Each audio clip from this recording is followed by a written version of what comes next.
These days, everyone speaks of leadership development. Leadership has become a catch-all term. It can mean different things to different people.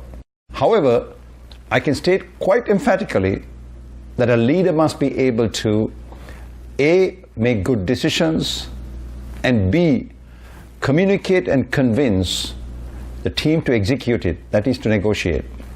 Because every action is a decision and every interaction is a negotiation. In this two-part video, we will provide some valuable insights into these two areas. What we present here is applicable in your personal life as well.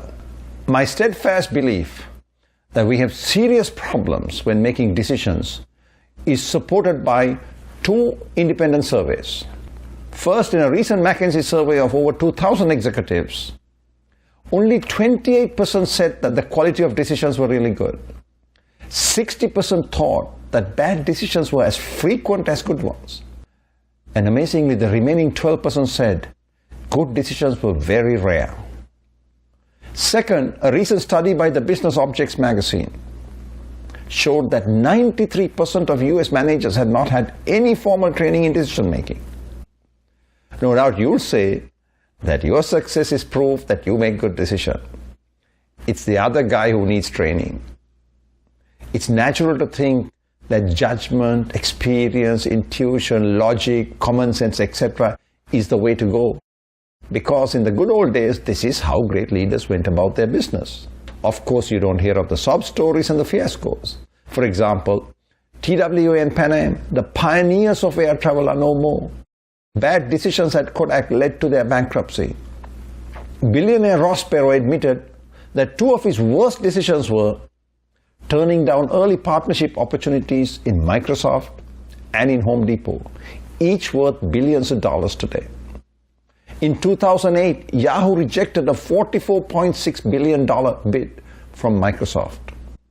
And then in 2017, when Yahoo was put up for sale, Verizon grabbed it for just $4.5 billion. When startup Netflix approached Blockbuster's CEO to partner with them, he laughed at the proposition. A few years later, Netflix forced the bankruptcy of Blockbuster. Coca-Cola, for example, invested millions of dollars in developing and launching new Coke. Yet they were forced to withdraw it in just 3 months after launch. These are just a few. There are hundreds more. Of course, hindsight is 20/20. It is easy to criticize those decisions in retrospect. I agree, no one can be expected to make the right decision all the time. However, if these unfortunate executives had approached these decisions with a little more curiosity, with an open mind, recognizing their own fallibility and limitations and the perils of the VUCA world, they might have seen the other side of the deal. Today's decision making is further complicated by big data. Managers receive real-time data on manpower, sales, budget, cash flow, financing, inventory, supplies, transport, share prices, competitor mergers, currency fluctuations, geopolitical and regulatory issues, and much more. This is big data. Managers are forced to integrate massive amounts of data into the decision-making process. Today, you can have all the information you need and yet make suboptimal decisions. Why? Due to lack of training. And if you think you're in total control of your decisions, think again.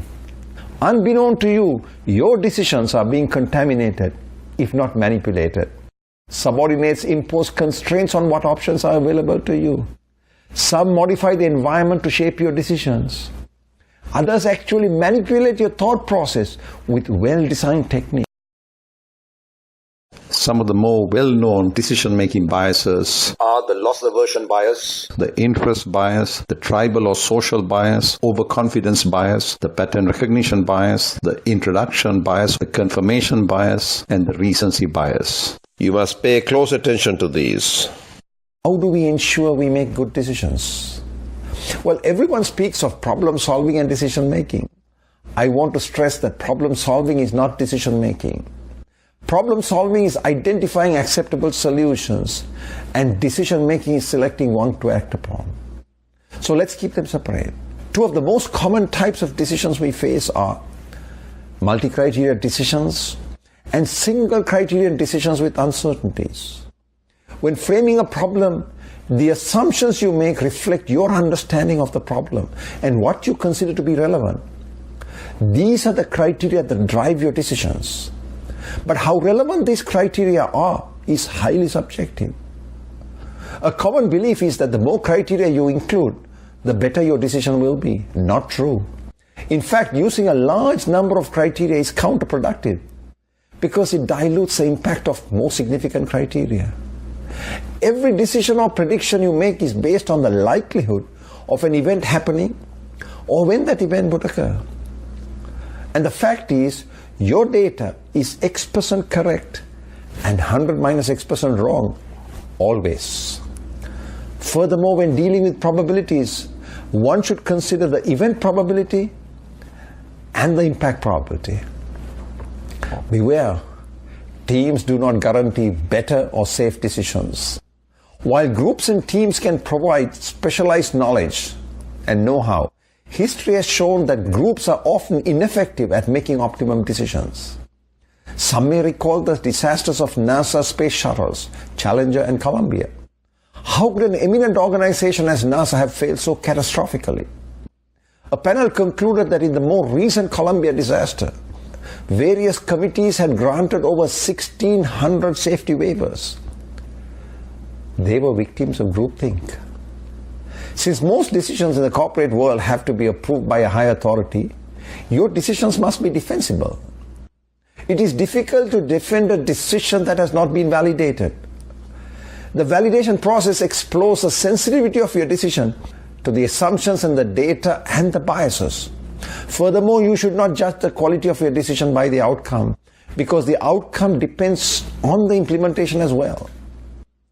In spite of all my preaching, backed by 20 years of experience in this field, there are many who will insist there is no substitute for logic and intuition or gut decisions.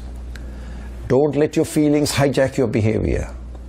Neurologically speaking, feelings and sensors first enter through the spinal cord and go through the limbic system where emotions are developed. It's only thereafter it reaches the frontal lobe where rational thinking takes place. Thus, you can see, we experience feelings before we can formulate a rational response.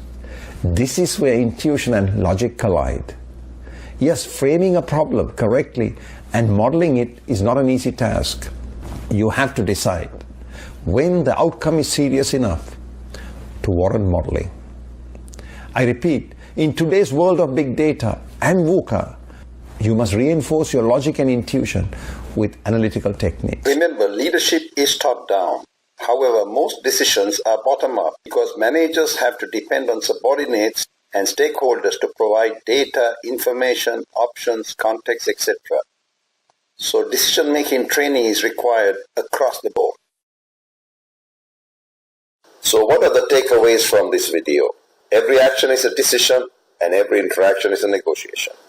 Management in famous companies have made catastrophic decisions with major losses. In the age of big data and VUCA, logic and intuition alone are not sufficient. We're all victims of the illusion of knowledge. Our decisions are being contaminated and manipulated.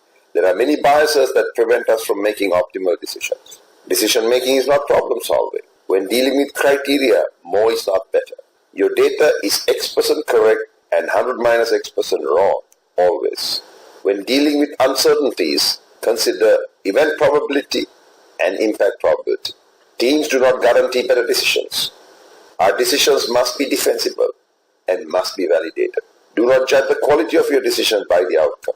Too often our emotions hijack our decisions and logic and intuition will collide. Leadership is top-down, but most decision-making are bottom-up. If we don't update our knowledge, we too will become obsolete.